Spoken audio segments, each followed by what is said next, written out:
Hey, we are going to talk about a veggie today. Wow, that was ridiculous. That sounded way cornier than I thought it would.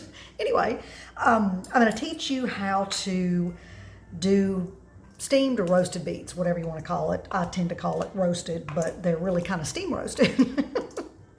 So, one of my most gratifying accomplishments in my restaurant, and you think I'm being sarcastic, but I'm not, is getting so many people that thought they didn't like beets to like beets. Because if all you ever had is canned beets, ugh, or all you've ever had is poorly prepared beets, ugh, you don't like beets. But if you have them prepared the right way, and they're fresh and organic, and oh my gosh, they are to die for. I have given away so many samples of beets, just please try it, and I'm as serious as I can be here. Maybe one or two people were like, meh, don't really care for it. Everybody else was shocked and loved it. So I want to share this little tip with you.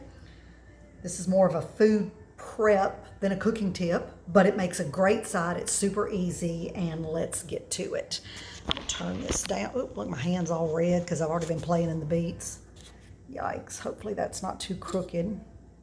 So I already cut up one, but I wanted to save the other one for you. So isn't that beautiful? God's perfect little red. Isn't that beautiful?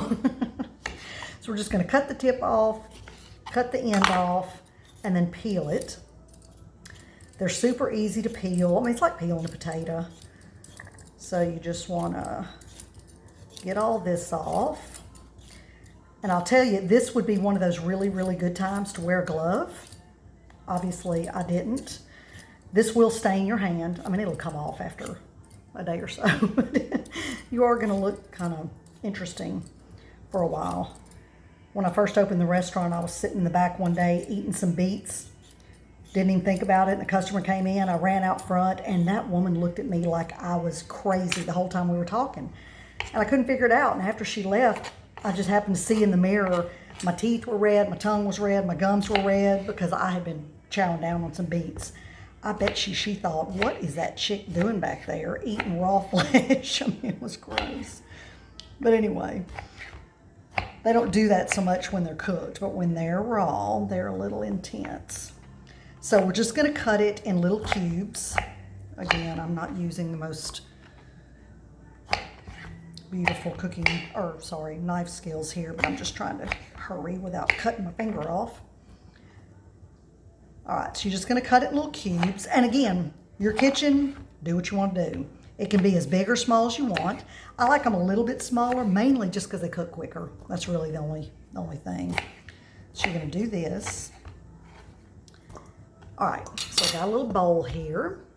We're going to, I don't want to put my fingers in my seasoning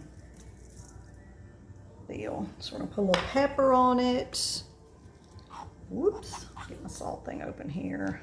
Normally I'd just stick my fingers down in there and get a pinch of whatever I wanted, but don't want to share the pretty pink beet stuff. Although I do have pink Himalayan salt, so I guess it wouldn't hurt.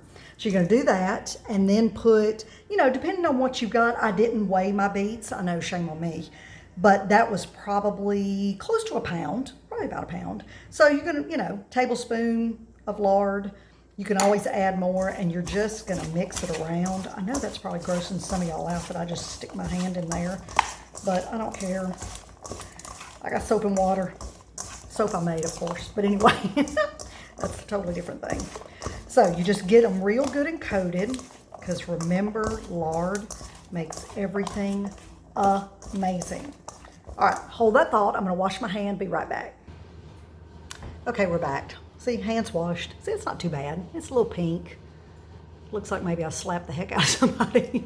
No, but it'll wear off. It's no big deal. So here's what we're going to do next. We're going to make a little foil pouch. So what I've got is a cookie sheet. I tore a piece of foil, put the bright side down, the shiny side down, and then put a piece of parchment paper over it. I'm going to dump all my beets on there. All right, just kind of spread them out. They don't have to be like a flat layer, but you don't want to mound it up real high. But you do want enough around the edges to be able to seal up your little pouch. So here's the thing. I don't I don't let tin foil, let me go this way, come in contact with my food. It is, in my opinion, the reading and stuff I've done, that's not a good thing because the aluminum will leach into your food. That's not good for you.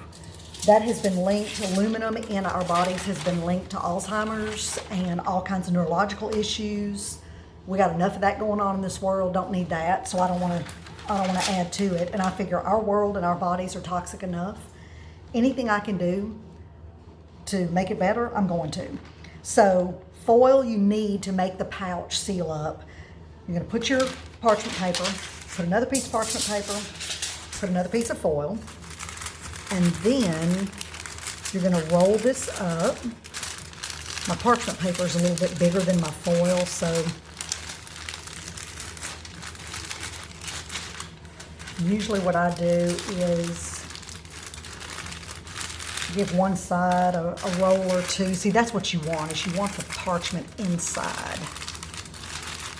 I'll tell you what, I'll take it off my cookie sheet so I got a flatter surface to work with. And let's do this. Let me just fold this up. I hope that's not making so much noise y'all can't tell what I'm doing, but fold that up in there so that my tin foil connects good. Because the main thing here, this isn't about pretty or perfection, it's about sealing the pouch. You don't want any air, any steam to let out of it. So you want to get it tight and sealed up. See, that's not working real great, but we're gonna make it work. Once we get each side kind of rolled up. What I should have done is cut my parchment paper down a little bit. I just didn't stop long enough to do that. Not a good thing. But now we're gonna roll this. And then roll this. So again, it ain't about pretty. It is about functional. Function over form. So just because I wouldn't normally necessarily roll it that many times, but just since I have that parchment paper in there and it's kind of fighting against me to get a good seal, I'm just going to roll it up. It's not this difficult if you don't let yourself have parchment paper sticking into your foil. So that's what you want to do. Get you a nice little pouch and then just put that on a cookie sheet.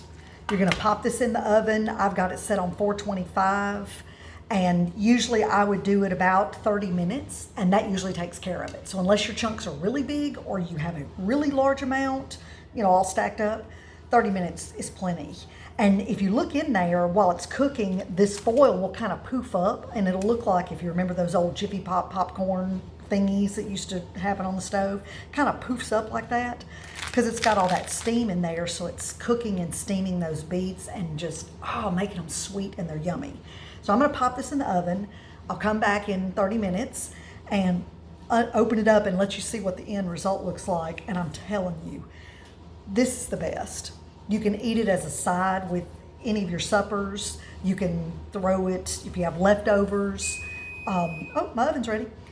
Throw it in the freezer. If you just got, we'll get to that later. Scratch that. I don't want to confuse you. You can throw it on top of a salad when they're cold. They're super good in a salad. So anyway, I'm gonna pop it in there and we'll be back in a bit. Okay, we're back, and I just took the beets out of the oven. Let me flip this down. We will do the unveiling, and I'm gonna tell you, be super duper careful with this part. This pouch is full of steam and it's way hot, and when you open it and the steam starts coming out, it can burn the ever-loving you-know-what out of you. So you just want to be super careful. I don't usually just rip into it because just in case they're not done, I want to be able to wrap them back up. Ooh, see, look at that steam. Oh, look at that. Oh my gosh, I love these things. So there you are. That I can just tell by looking at them.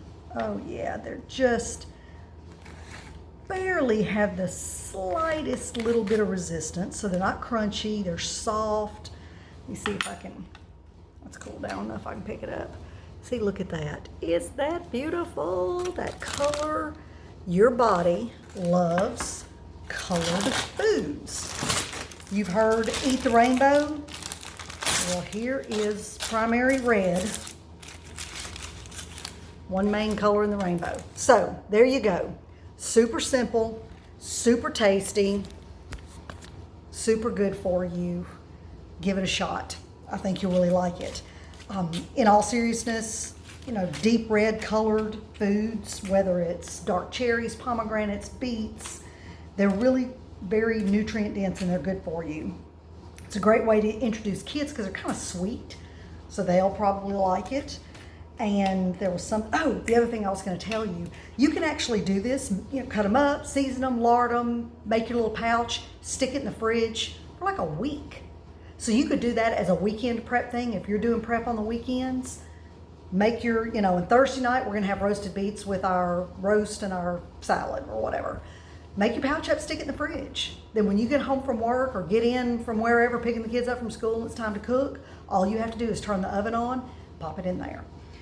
I would say if you do that, you don't want to go straight from the fridge to the oven, only because it's going to take a longer time. I mean, you can do that, but it's going to take a longer time because you got to bring it up to room temperature and then start cooking it. So either bring it out and let it come to room temperature or extend your cooking time to maybe 40 minutes. You know, either one of those works just fine. So I hope this helps. I hope you try it. It's so good. And we'll see you next time.